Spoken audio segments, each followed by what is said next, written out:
Hi friends, ഇന്ന് ഞാൻ വന്നിരിക്കുന്നത് ഇന്നലെ കഴിഞ്ഞ കെമിസ്ട്രി SLC എക്സാമിനേഷൻ മാർച്ച് 2020 അതിലെ ക്വസ്റ്റ്യൻ പേപ്പറിനെ കുറിച്ചും അതിൻ്റെ ആൻസേഴ്സ് ഡിസ്കസ് ചെയ്യാനാണ്. പൊതുവെ ഇന്നലെ കെമിസ്ട്രി എക്സാമിനേഷൻ കഴിഞ്ഞപ്പോൾ എല്ലാ കുട്ടികളും സന്തോഷത്തോടു കൂടിയാണ് എക്സാമിനേഷൻ ഹാളിൽ നിന്ന് പുറത്തോട്ട് വന്നത്. എല്ലാവരും പറഞ്ഞത് കെമിസ്ട്രി എക്സാമിനേഷൻ പൊതുവെ എളുപ്പമായിരുന്നു എന്നാണ്. എന്തായാലും നമ്മൾ അതിൻ്റെ ആൻസേഴ്സ് ഡിസ്കസ് ചെയ്യാൻ പോവുകയാണ്. അപ്പോൾ എക്സാമിനേഷൻ എഴുതിയിട്ടുള്ള കുട്ടികളും വരും വർഷങ്ങളിലൊക്കെ എഴുതാനുള്ള കുട്ടികൾക്കും ഈ വീഡിയോ ഒരു ഹെൽപ്പാകുമെന്ന് ഞാൻ വിശ്വസിക്കുന്നു. ഇപ്പോൾ എഴുതിയിട്ടുള്ള കുട്ടികൾ ഇതിൻ്റെ ആൻസേഴ്സുകൾ നിങ്ങൾ എഴുതിയതുമായി താരതമ്യം ചെയ്ത് ഏകദേശം നിങ്ങൾക്ക് ലഭിക്കാവുന്ന സ്കോർ നിങ്ങൾക്ക് കണക്ക് കൂട്ടാവുന്നതാണ്. ഓക്കെ, അപ്പോൾ ലെറ്റ്സ് വാച്ച് മൈ വീഡിയോ കെഫി മാസ്റ്റർ.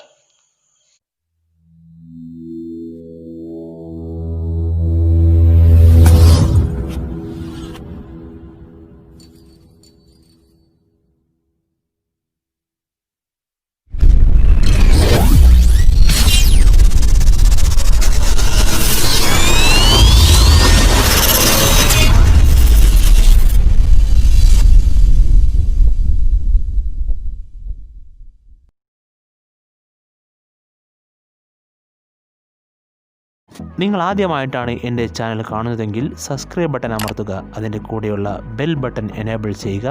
ലൈക്ക് ചെയ്യുക, കമൻറ്റ് ചെയ്യുക, ഷെയർ ചെയ്യുക. Thank you. ആദ്യത്തെ 5 ക്വസ്റ്റ്യൻസ് ആണ്. അത് 1 വേർഡ് ക്വസ്റ്റ്യൻ ആണ്. Answer any 4 questions from 1 to 5. Each questions carries 1 score. ഓരോ ക്വസ്റ്റ്യനും 1 മാർക്ക് വീതമാണ് ഉള്ളത്. First question, what is the maximum number of electrons that can be accommodated in F subshell? F subshellil പരമാവധി ഉൾക്കൊള്ളാവുന്ന ഇലക്ട്രോണുകളുടെ എണ്ണം എത്രയാണ് എന്നാണ് ചോദ്യം.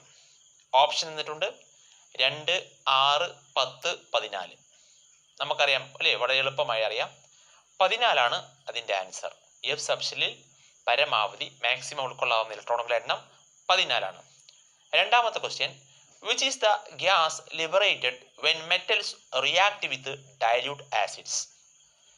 ഡയല്യൂട്ട് ആസിഡുകളുമായി ഒരു ലോഹം പ്രവർത്തിച്ചാൽ ഉണ്ടാകുന്ന വാതകം ഏതാണ് എന്നാണ് ചോദ്യം. നമുക്കറിയാം ഹൈഡ്രജൻ ഗ്യാസ് ആണ്, ഹൈഡ്രജൻ വാതകമാണ് അതിൻ്റെ ആൻസർ. മൂന്നാമത്തെ question, find relation and fill in the blank. Relation നോക്കിക്കൊണ്ട്, ബന്ധം നോക്കിക്കൊണ്ട് വിട്ടുപോയിട്ടുള്ള ഭാഗം നമ്മൾ എന്ത് ചെയ്യണം? പൂരിപ്പിക്കണം. ഒന്നാമത്തെ ജോഡി തന്നിട്ടുള്ളത് ബോക്സൈറ്റ് ലീച്ചിങ് എന്നാണ്. ടിൻസ്റ്റോൺ അത് അപ്പോൾ നമുക്ക് ബന്ധം നോക്കിക്കഴിഞ്ഞാൽ ബോക്സൈറ്റ് അത് ലീച്ചിങ് എന്ന് പറഞ്ഞാൽ ആ ബോക്സൈറ്റിൻ്റെ കോൺസെൻട്രേഷൻ ഓഫ് ഓറുമായി ബന്ധപ്പെട്ടുള്ള ഒരു പ്രോസസ്സാണ് ലീച്ചിങ്. അപ്പോൾ ടിൻസ്റ്റോണിൻ്റെയും അതേ രൂപത്തിലുള്ള കോൺസെൻട്രേഷൻ ഓഫ് ഓറുമായി ബന്ധപ്പെട്ട് ഏതാണ് മെത്തേഡ് വരിക? കാന്തിക വിഭജനം, അതായത് മാഗ്നറ്റിക് സെപ്പറേഷൻ. അതാണ് അതിൻ്റെ ആൻസർ. നാലാമത്തെ question, the monomer of natural rubber is. പ്രകൃതിദത്ത റബ്ബറിൻ്റെ മോണോമർ ഏതാണ്? ഓപ്ഷൻ ഉണ്ട്. ഏതൊക്കെയാണ്? Ethene, vinyl chloride, isoprene, tetrafluoroethene. നമുക്കറിയാം ഐസോപ്രീൻ ആണ് അതിൻ്റെ കറക്റ്റ് ആൻസർ. അടുത്ത ക്വസ്റ്റ്യൻ എന്താണ്? അഞ്ചാമത്തെ question, the volume of 1 mol of any gas at STP is. STPയിലുള്ള ഏതൊരു വാതകത്തിൻ്റെയും 1 mol വോളിയം, വ്യാപ്തം എന്ന് പറയുന്നത് 22.4 ലിറ്റർ ആണ് അതിൻ്റെ ആൻസർ. അടുത്തത് സെക്ഷൻ ബിയിലെ ക്വസ്റ്റ്യൻസ് ആണ്. ഓരോ ക്വസ്റ്റ്യനും 2 മാർക്ക് വീതമാണ്. 6th question, select from the box the correct gas law related to the given situations. താഴെ തന്നിരിക്കുന്ന സന്ദർഭങ്ങളിൽ ഓരോന്നിനും അനുയോജ്യമായ വാതക നിയമം, ഗ്യാസ് ലോ ഏതാണെന്ന് തിരിച്ചറിയാനാണ്. ബോക്സിൽ boils law, Charles law, Avogadro's law തന്നിട്ടുണ്ട്. അപ്പോൾ ഒന്നാമത്തെ situation, A question, an inflated balloon kept at sunlight burst after some time. ഒരു വീർപ്പിച്ചു വെച്ച ബലൂണ് കുറച്ച് സമയം കഴിഞ്ഞാൽ സൺലൈറ്റിൽ വെക്കുമ്പോൾ അത് പൊട്ടിപ്പോകുന്നു. അപ്പോൾ അത് ഏത് ലോയുമായി ബന്ധപ്പെട്ടാണ്? അപ്പോൾ ലോ ഏതാണെന്ന് തിരിച്ചറിയാൻ നമുക്കറിയാം. ഏതൊക്കെയാണ് അവിടെ കോൺസ്റ്റന്റ്? അറ്റ്മോസ്ഫിയറിക് പ്രഷർ ആണ് ആ ബലൂൺ എക്സ്പീരിയൻസ് ചെയ്യുന്നത്. അപ്പോൾ പ്രഷർ അവിടെ കോൺസ്റ്റന്റ് ആണ്, സ്ഥിരമാണ്, മർദ്ദം സ്ഥിരമാണ്. അതുപോലെ നമ്പർ ഓഫ് മോളിക്യൂൾസും ആ ബലൂണിനുള്ളിൽ ഉള്ളത് കോൺസ്റ്റന്റ് ആണ്, അതും കോൺസ്റ്റന്റ് ആണ്. പിന്നെ മാറുന്നത് ഏതാണ്? അവിടെ സൺലൈറ്റിൽ വെക്കുമ്പോൾ താപം കൂടുകയാണ്, അഥവാ ടെമ്പറേച്ചർ ഇൻക്രീസ് ചെയ്യാണ്. അപ്പോൾ വോളിയം ഇങ്ങനെ വലുപ്പം കൂടുകയാണ്. അതുകൊണ്ട് ടെമ്പറേച്ചറും വോളിയവും തമ്മിൽ റിലേഷൻ കാണിക്കുന്ന ലോ ഏതാണ്? ചാൾസ് ലോ അല്ലേ? അപ്പോൾ എയുടെ ആൻസർ ചാൾസ് ലോ എന്നതാണ്. കാരണം temperature increases, volume increases. B question, the size of an air bubbles rising from the bottom of an aquarium increases. ഒരു അക്വേറിയത്തിന്റെ താഴ്ഭാഗത്ത് നിന്ന് വരുന്ന എയർ ബബിൾസ് മുകളിലോട്ട് വരുന്തോറും ആ എയർ ബബിൾസിന്റെ വലിപ്പം കൂടി വരുന്നു. അപ്പോൾ അവിടെ നമുക്കറിയാം അക്വേറിയത്തിന്റെ താഴ്ഭാഗത്ത് അവിടെ ലിക്വിഡ് പ്രഷറാണ് എക്സ്പീരിയൻസ് ചെയ്യുക. അപ്പോൾ താഴ്ഭാഗത്തായിരിക്കും ഏറ്റവും കൂടുതൽ ദ്രാവകമർദ്ദം എക്സ്പീരിയൻസ് ചെയ്യുന്നത്. മുകളിലോട്ട് വരുന്തോറും ദ്രാവകമർദ്ദം, ലിക്വിഡ് പ്രഷർ കുറഞ്ഞു വരും. അപ്പോൾ എയർ ബബിൾസ് മുകളിലോട്ട് പൊങ്ങി വരുമ്പോൾ അതിന്റെ വലുപ്പം കൂടുന്നു, അഥവാ പ്രഷർ കുറയുന്നു. മുകളിലോട്ട് വരുമ്പോൾ പ്രഷർ കുറയുമ്പോൾ അവിടെ എയർ ബബിളിന്റെ വോളിയം കൂടുകയാണ് ചെയ്യുക. പ്രഷർ ആൻഡ് വോളിയം റിലേഷൻ ആണ്, അത് ഇൻവേഴ്സ്ലി പ്രൊപ്പോർഷണൽ ആണ്. അപ്പോൾ ഏത് ലോ ആയിരിക്കും? ബോയിൽസ് ലോ ആണ് അതിന്റെ ആൻസർ. Okay, 7th question. അടുത്തത്, select the correct subshell electronic configuration of chromium from the following. താഴെ തന്നിരിക്കുന്നവയിൽ നിന്ന് ക്രോമിയത്തിന്റെ ശരിയായ സബ്ഷെൽ ഇലക്ട്രോണിക് കോൺഫിഗറേഷൻ നമ്മൾ സെലക്ട് ചെയ്യണം. അപ്പോൾ തന്നിരിക്കുന്ന 2 സബ്ഷെൽ ഇലക്ട്രോണിക് കോൺഫിഗറേഷൻ നോക്കൂ. അതിലേതാണ് ശരിയായ രീതി? നമുക്കറിയാം രണ്ടാമത്തെ ഓപ്ഷനാണ് 1s2, 2s2, 2p6, 3s2, 3p6, 3d5, 4s1.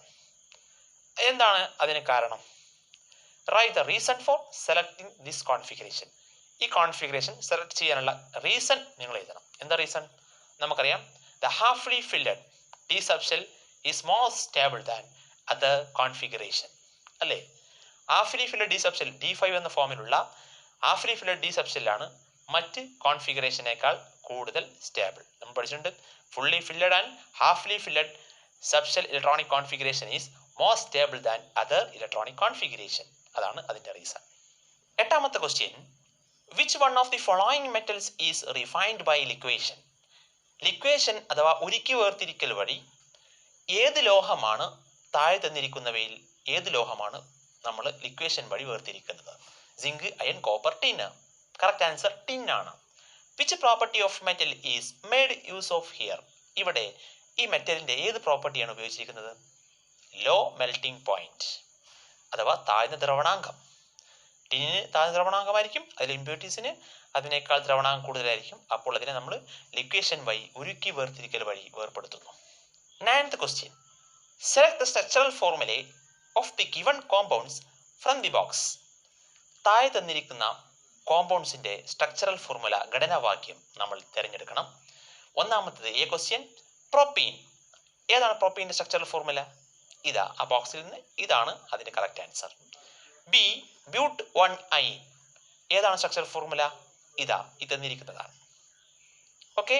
10th question, A how is ethanol is manufactured. എങ്ങനെയാണ് എഥനോൾ നമ്മൾ നിർമ്മിക്കുന്നത്? Ethanol is manufactured by fermenting dilute molasses by adding yeast. Dilute ആയിട്ടുള്ള മൊളാസസ് ലായനി അതിലേക്ക് ഈസ്റ്റ് ആഡ് ചെയ്തുകൊണ്ട് ഫെർമെന്റേഷൻ നടത്തിക്കൊണ്ടാണ് നമ്മൾ ethanol നിർമ്മിക്കുന്നത്. B question, denatured spirit is used for industrial purposes. What is denatured spirit? Denatured spirit സാധാരണ industrial പർപ്പസിന് ഉപയോഗിക്കുന്നു. എന്താണ് ഡീനാച്ചുറഡ് സ്പിരിറ്റ് എന്ന് പറഞ്ഞാൽ? Poisonous substances are added to the ethanol means for industrial purposes to prevent its misuse as beverage. This product is known as denatured spirit. അതായത് ethanol industrial പർപ്പസിൽ ഉപയോഗിക്കുമ്പോൾ അതിൽ ചില പോയിസണസ് സബ്സ്റ്റൻസ് ആഡ് ചെയ്യുന്നു. എന്തിനു വേണ്ടി? ബിവറേജിലേക്ക് അത് മിസ്യൂസ് ചെയ്യാതിരിക്കാൻ വേണ്ടി നമ്മൾ അതിലേക്ക് പോയിസണസ് സബ്സ്റ്റൻസ് ആഡ് ചെയ്യുന്നുണ്ട്. അപ്പോൾ കിട്ടുന്ന പ്രൊഡക്റ്റിനെയാണ് നമ്മൾ ഡീനാച്ചുറഡ് സ്പിരിറ്റ് എന്ന് പറയുന്നത്. അടുത്തത് സെക്ഷൻ സി. ഓരോ ക്വസ്റ്റ്യനും 3 മാർക്ക് വീതമാണ്. 11th question, electrolysis of molten sodium chloride NaCl is conducted. Electrolysis നടത്തി ഏത് ഉരുക്കിയ സോഡിയം ക്ലോറൈഡ് നമ്മൾ ഇലക്ട്രോളിസ് നടത്തുകയാണ് എങ്കിൽ A question which are the ions present in the molten sodium chloride. Molten sodium ക്ലോറൈഡിലെ അതിലുള്ള അയോൺസുകൾ ഏതൊക്കെയാണ്, അയോണുകൾ ഏതൊക്കെയാണ്? അപ്പോൾ നമുക്കറിയാം NaCl എന്ന് പറഞ്ഞാൽ സോഡിയം ക്ലോറൈഡ് ആണ്. NaCl അതിന് നമ്മൾ മോൾട്ടൻ ഉരുക്കിയാൽ എന്ത് സംഭവിക്കും? അതിലെ അയോൺസുകൾ Na+ഉം Cl- ആയിരിക്കും, അഥവാ സോഡിയം പ്ലസ് അയോണും ക്ലോറിൻ അയോണും ആയിരിക്കും. Second question which is the gas liberated at the positive electrode during electrolysis. ഇതിന് ഇലക്ട്രോളിസിസ് നടത്തുമ്പോൾ ഏത് ഗ്യാസ് ആണ് പോസിറ്റീവ് ഇലക്ട്രോഡിൽ ഉണ്ടാകുന്നത്? പോസിറ്റീവ് ഇലക്ട്രോഡ് എന്ന് പറഞ്ഞാൽ ഏതാ നമുക്കറിയാം. അവിടെ നടക്കുന്നത് അത് ആനോഡാണ്. അവിടെ നടക്കുന്നത് ഓക്സിഡേഷൻ ആയിരിക്കും. അപ്പോൾ ഓക്സിഡേഷൻ നടക്കുന്ന ആർക്കാണ്? ക്ലോറിൻ ആണ്. ക്ലോറിൻ മൈനസ് അതെന്ത് ചെയ്യുന്നു? ഇലക്ട്രോൺ വിട്ടുകൊടുത്ത് ക്ലോറിൻ എന്താകുന്നു? 2 ഇലക്ട്രോൺ വിട്ടുകൊടുത്ത് അത് ക്ലോറിൻ ഗ്യാസ് ആയി മാറുന്നു. അപ്പോൾ ഓക്സിഡേഷൻ നടക്കുന്നതാണ് പോസിറ്റീവ് ഇലക്ട്രോഡ് അഥവാ ആനോഡ്. അതുകൊണ്ട് അവിടെ ക്ലോറിൻ ഗ്യാസ് ആണ് പോസിറ്റീവ് ഇലക്ട്രോഡിൽ ഉണ്ടാകുന്ന ഗ്യാസ്, വാതകം നമുക്കറിയാം. C question write the chemical equation of reaction taking place at the cathode. കാഥോഡിലുള്ള കെമിക്കൽ ഇക്വേഷൻ, അതിൽ നടക്കുന്ന റിയാക്ഷന്റെ കെമിക്കൽ ഇക്വേഷൻ എഴുതുക. കാഥോഡ് നമുക്കറിയാം ഏതാണ്? റിഡക്ഷൻ ആണ് നടക്കുന്നത്. അപ്പോൾ റിഡക്ഷൻ ആരൊക്കെ സംഭവിക്കുന്നത്? സോഡിയം അയോണിനാണ്. അപ്പോൾ reduction is the gaining of electron. Na+ + 1 electron gives Na. ഇതാണ് റിഡക്ഷന്റെ കെമിക്കൽ ഇക്വേഷൻ. അടുത്തത് 12th question. Some important chemical equation of reaction taking place in the blast furnace are given below. Blast ഫർണസിൽ നടക്കുന്ന ചില chemical equations നൽകിയിട്ടുണ്ട്. ഇതാ ചോദ്യം നോക്കൂ. അതിൽ first question what are the substances fed into the blast furnace along with the ore of iron. അയണിൻ്റെ ഓറുമായി, അത് നമ്മൾ ബ്ലാസ്റ്റ് ഫർണസിൽ അയണിൻ്റെ ഓറുമായി ഏതൊക്കെ സബ്സ്റ്റൻസുകളാണ് നമ്മൾ ബ്ലാസ്റ്റ് ഫർണസിലേക്ക് ഇടുന്നത്, നിക്ഷേപിക്കുന്നത് എന്നതാണ്. അപ്പോൾ നമുക്കറിയാം അയണിൻ്റെ കൂടെ, ഓർ ഓഫ് ദി അയണിൻ്റെ കൂടെ നമ്മൾ അതിൽ ആഡ് ചെയ്യുന്നതാണ് limestone, calcium carbonate and coke carbon അല്ലേ? അതാണ് answer. B question which compound act as reducing agent here. ഇവിടെ ഏത് കോമ്പൗണ്ടാണ് റെഡ്യൂസിങ് അഥവാ നിരോക്സീകാരിയായി ആക്ട് ചെയ്യുന്നത്? നമുക്കറിയാം കാർബൺ മോണോക്സൈഡ്, CO ആണ്, carbon monoxide. C question select the equation for slag formation. ഈ മുകളിൽ കൊടുത്തിരിക്കുന്നതിന് സ്ലാഗ് ഫോർമേഷൻ്റെ ഇക്വേഷൻ സെലക്ട് ചെയ്യണം. അപ്പോൾ എന്താണ്? അതിലെ മൂന്നാമത്തെ ഇക്വേഷനാണ് സ്ലാഗ് ഫോർമേഷൻ, അഥവാ calcium oxide CaO plus silicon dioxide gives calcium silicate. This is the equation of slag formation. Okay. 13th question. The molecular mass of methane CH4 is 16. മീഥേനിൻ്റെ molecular mass തന്നിട്ടുണ്ട് 16 ആണ്, 16 ആണ്. First question, A question what is the mass of 1 GMM of CH4. CH4ൻ്റെ 1 GMM എത്രയാണ്? നമുക്കറിയാം molecular mass ഗ്രാമിൽ പറയുന്നതാണ് 1 GMM, gram molecular mass. അതുകൊണ്ട് 16ൽ അപ്പുറത്ത് ഗ്രാം എന്നിട്ട് കൊടുത്താൽ അതിന് ആൻസറായി. അപ്പോൾ 16 gram is the answer, 16 gram. Okay. Next question calculate the number of mole molecules in 160 gram of CH4. 160 gram of CH4ൽ എത്ര നമ്പർ ഓഫ് മോൾസ് ഉണ്ട് എന്നതാണ് കണ്ടെത്തേണ്ടത്. അപ്പോൾ നമുക്കറിയാം നമ്പർ ഓഫ് മോൾസ് കാണാനുള്ള equation given mass in gram divided by GMM അല്ലേ? given mass in gram എത്രയാണ്? 160 gram given mass divided by, അപ്പോൾ 10 mole is the answer, 10 mole. അപ്പോൾ ഇക്വേഷൻ നമ്മളിവിടെ എഴുതണം. ഇക്വേഷൻ അവിടെ തന്നിട്ടുണ്ട്, നോക്കൂ. അപ്പോൾ എന്താണ് equation?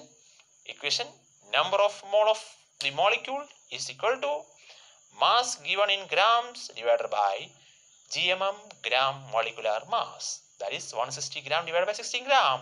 That is equal to 10 mole molecules. That is called 10 mole molecules. Okay. 14th question. Which are the chemicals used to prepare ammonia in the laboratory?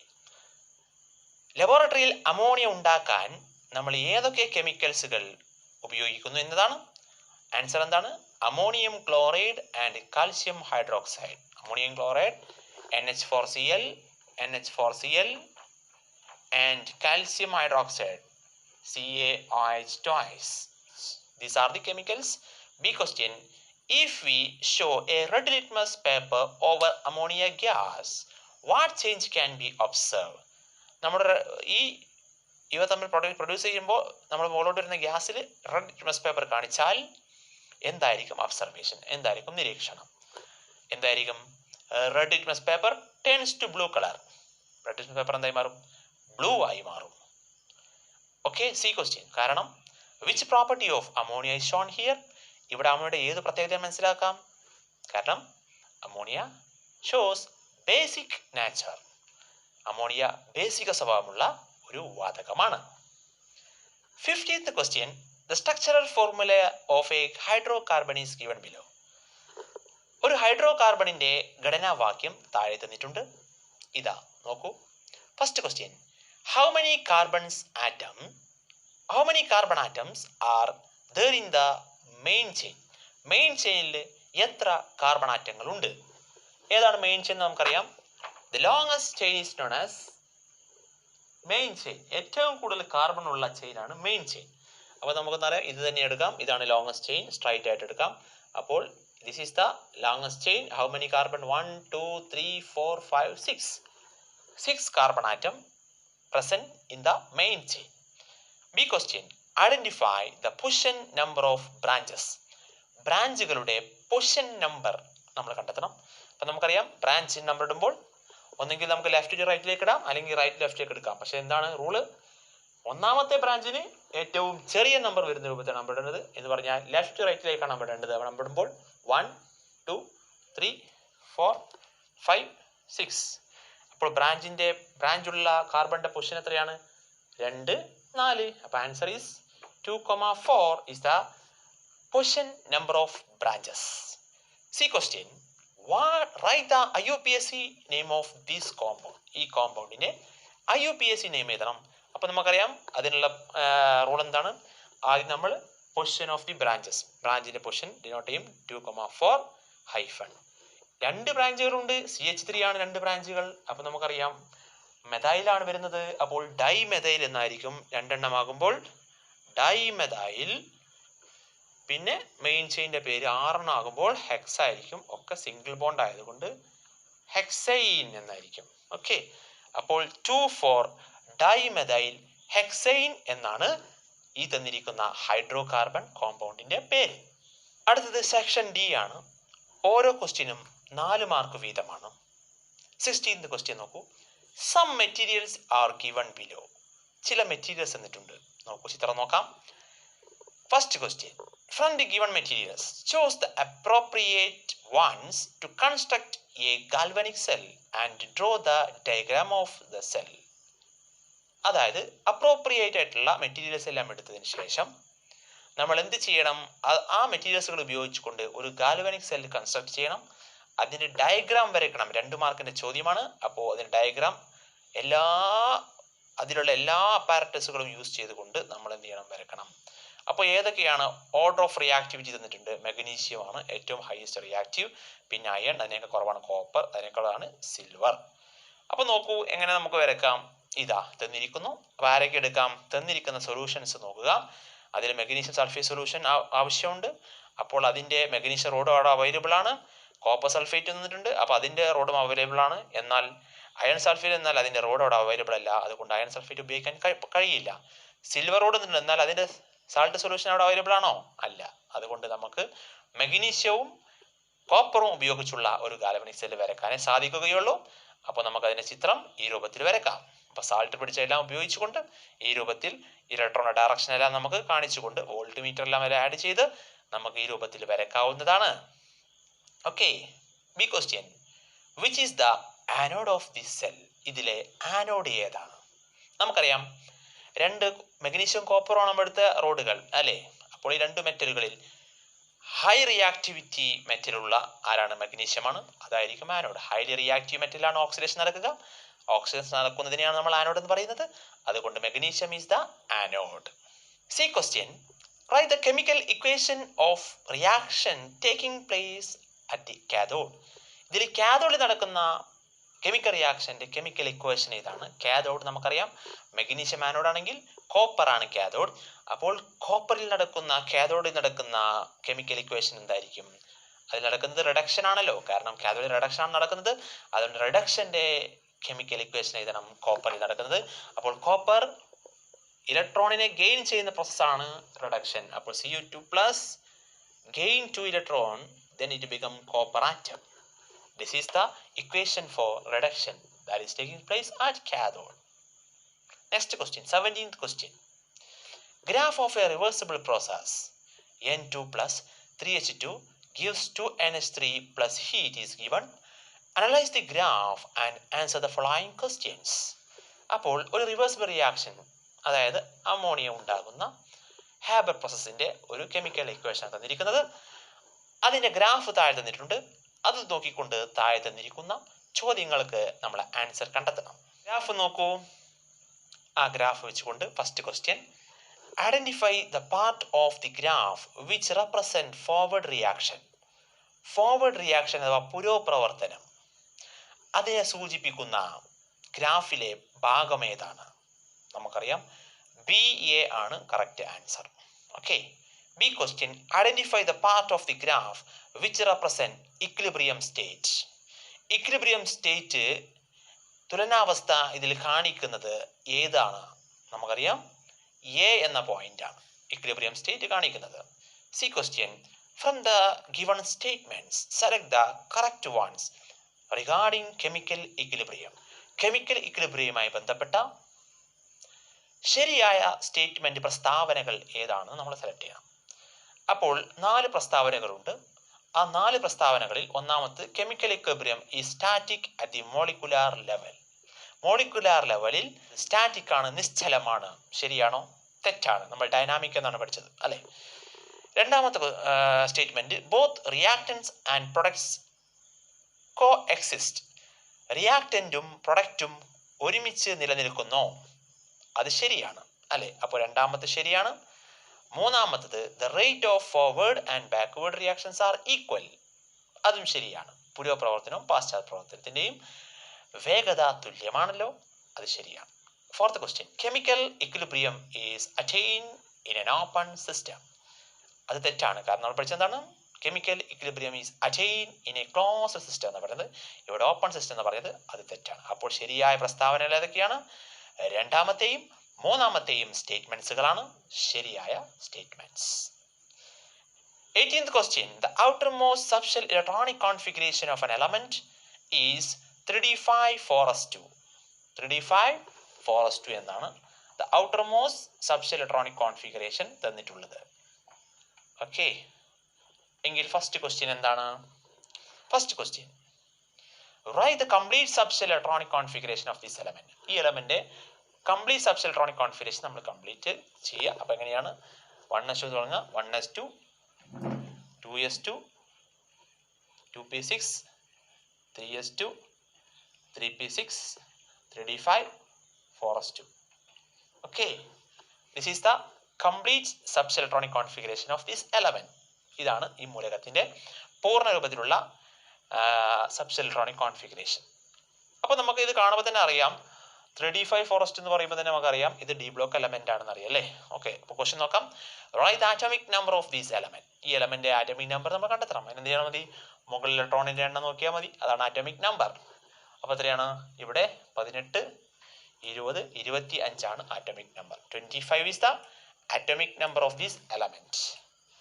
Identify its block and period. ബ്ലോക്കും പീരീഡും കണ്ടെത്തണം. Block കണ്ടെത്താൻ rule നമുക്കറിയാം. എന്താണ്? D block ആണ്. എങ്ങനെ മനസ്സിലാക്കാം?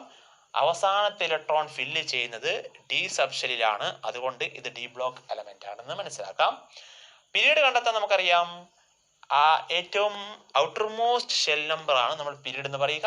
എന്ന് പറഞ്ഞാൽ ഇത് 4th പീരീഡ് ആണ് ഈ എലമെന്റ് ഉള്ളത്. Okay. D question, this element shows variable oxidation state. Why? ഈ എലമെന്റ് വേരിയബിൾ ഓക്സിജൻ സ്റ്റേറ്റ് കാണിക്കുന്നു. കാരണം എന്താണ്? വ്യത്യസ്തമായിട്ടുള്ള ഓക്സിജൻ സ്റ്റേറ്റ് കാണിക്കുന്നു. അതിനുള്ള കാരണം നമുക്കറിയാം. ഡി ബ്ലോക്ക് എലമെന്റ്സ് പൊതുവെ വേരിയബിൾ ഓക്സിജൻ സ്റ്റേറ്റ് കാണിക്കുന്നുണ്ട്. അതിന് കാരണം എന്താണ് നമുക്കറിയാം. The energy difference between outermost F subshell and D subshell is very small. അതായത് ഡി സബ്ഷെല്ലും എസ് സബ്ഷെല്ലും തമ്മിലുള്ള എനർജി തമ്മിൽ വളരെ ചെറിയ എനർജി ഡിഫറൻസ് മാത്രമേ ഉള്ളൂ. അതുകൊണ്ട് തന്നെ കെമിക്കൽ ഇക്വേഷൻസ്, കെമിക്കൽ കോമ്പൗണ്ടുകൾ ഫോം ചെയ്യുന്ന സമയത്ത് എന്ത് ചെയ്യുന്നു, ഈ ഡി സബ്ഷെല്ലിലെ ഇലക്ട്രോണുകളും എന്ത് ചെയ്യും, ആ കെമിക്കൽ ബോണ്ടിൽ ടേക്ക് പാർട്ട് ചെയ്യുന്നുണ്ട്. അതുകൊണ്ടാണ് അവ വേരിയബിൾ ഓക്സിജൻ സ്റ്റേറ്റ് കാണിക്കുന്നത്. The difference in energy between the outermost S subshell and the penultimate D subshell is very small. Under suitable condition, the electrons in the D subshell also take part in chemical reaction. Hence, it shows variable oxidation states. Okay.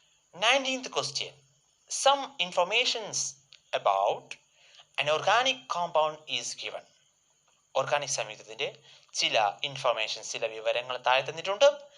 It has 3 carbon atom in its main chain. ഇതിന്റെ main ചെയിനിൽ 3 carbon atom ഉണ്ട് എന്നാണ് ഒന്നാമത്തെ statement പറയുന്നത്. രണ്ടാമത്തെ statement പറയുന്നത് it has a hydroxyl group OH attached to its second carbon atom. രണ്ടാമത്തെ കാർബണിൽ ഒരു OH ഗ്രൂപ്പ്, ഫങ്ഷണൽ ഗ്രൂപ്പ് അതിലുണ്ട് എങ്കിൽ first question, a question, the write the structural formula of this compound, organic compound. ഇതിന്റെ structural formula വരയ്ക്കണം. എങ്ങനെ വരയ്ക്കും? അത് നമുക്കറിയാം. ഫസ്റ്റ് ഇൻഫർമേഷൻ 3 കാർബൺ തന്നിട്ടുണ്ട് എന്നതാണ്. 3 കാർബൺ ഉണ്ട്. രണ്ടാമത്തെ കാർബണിൽ OH എന്ന് പറയുന്ന ഫങ്ഷണൽ ഗ്രൂപ്പ് ഉണ്ട്. ഇനി നമ്മൾ ഹൈഡ്രജനെ ഫില്ല് ചെയ്യാം. ഇവിടെ ഒരു ബോണ്ടായി, ബാക്കി CH3. ഇവിടെ 3 ബോണ്ടായി, അപ്പോൾ ഇവിടെ ഒരു ഹൈഡ്രജൻ, ഇവിടെ ഒരു ബോണ്ടായി, ബാക്കി CH3. ഇതാണ് ഈ ക്വസ്റ്റ്യന്റെ ആൻസർ. അതായത് the structural formula of this organic compound. Big question, write the molecular formula. അപ്പോൾ ഇതിന്റെ മോളിക്കുലാർ ഫോർമുല എഴുതണം. അപ്പോൾ എങ്ങനെ എഴുതാം? തന്മാത്ര സൂത്രം എഴുതണം. അപ്പോൾ എത്ര കാർബൺ ഉണ്ട്? 1, 2, 3. C3. എത്ര ഹൈഡ്രജൻ ഉണ്ട്? 6, 7, 8. H8, പിന്നെ ഒരു oxygen O, C3H8O. This is the molecular formula.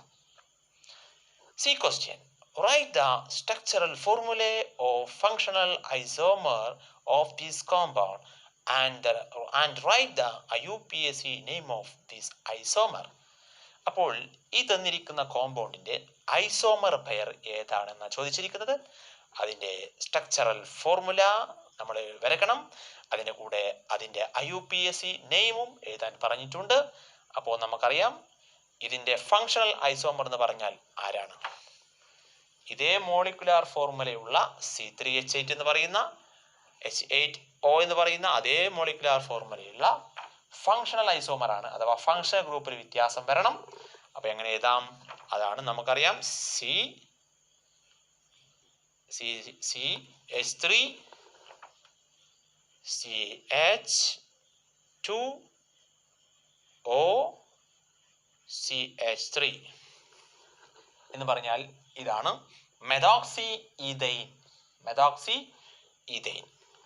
Okay, ഇതിന്റെ IUPAC നെയിമാണ് മെഥോക്സി ഈഥൈൻ. ഇതാണ് ഫങ്ഷണൽ ഐസോമർ. ഇതിന്റെ ഫങ്ഷണൽ ഐസോമർ ആണ്. ഇതെന്താണ്? പ്രൊപ്പൻ 2 ആണ്. അതിന്റെ ഫങ്ഷണൽ ഐസോമർ ആണ് CH3 CH2O CH3. ഇതേതാണ്? ആൽക്കോക്സി ഗ്രൂപ്പാണ്. അപ്പോൾ ഇതെന്താണ്? മെഥോക്സി ഈഥൈൻ ആണ് ഇതിന്റെ പേര്. അടുത്തത് last question, 20th question. Match the column A, B and C suitably. Match ചെയ്യാനാണ്. എയിലെ റിയാക്റ്റൻസ്, ബിയിലെ പ്രൊഡക്ട്സ്, സിയിലെ നെയിം ഓഫ് റിയാക്ഷൻ. അപ്പോൾ അത് നമ്മൾ മാച്ച് ചെയ്യണം. എങ്ങനെയാണ് നമ്മൾ പഠിച്ചിട്ടുള്ള addition reaction, thermal cracking, combustion, substitution reaction ഒക്കെ വെച്ചുകൊണ്ടാണ് ഇവിടെ നമ്മൾ അതിൻ്റെ റിയാക്റ്റൻറ്റും പ്രൊഡക്റ്റും കെമിക്കൽ റിയാക്ഷനും തമ്മിൽ മാച്ച് ചെയ്യുക കറക്റ്റ് ആയിക്കൊണ്ട്. അത് മാച്ച് ചെയ്ത ടേബിൾ ഇതാ, കണ്ടു നോക്കൂ.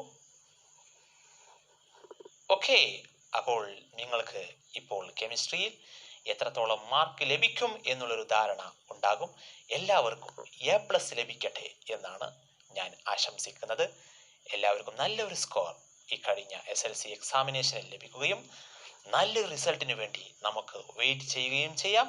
അപ്പോൾ നിങ്ങൾ ഈ ചാനൽ ആദ്യമായിട്ടാണ് കാണുന്നതെങ്കിൽ നിങ്ങളുടെ കൂട്ടുകാർക്ക് ഈ ചാനൽ ഷെയർ ചെയ്യുക, സബ്സ്ക്രൈബ് ചെയ്യാൻ മറക്കരുത് കൂട്ടുകാരെ. ഒരൊറ്റ വിരലമർത്തിയാൽ മതി, നിങ്ങൾക്ക് പ്രത്യേകമായി അതിന് നഷ്ടമൊന്നുമില്ല. നിങ്ങൾ എന്നെ സപ്പോർട്ട് ചെയ്യുന്നു, അതോടുകൂടി നിങ്ങൾക്ക് കൂടുതൽ വീഡിയോസുകൾ നിങ്ങൾക്ക് ലഭിക്കുന്നതാണ്. Thank you for watching my video. By.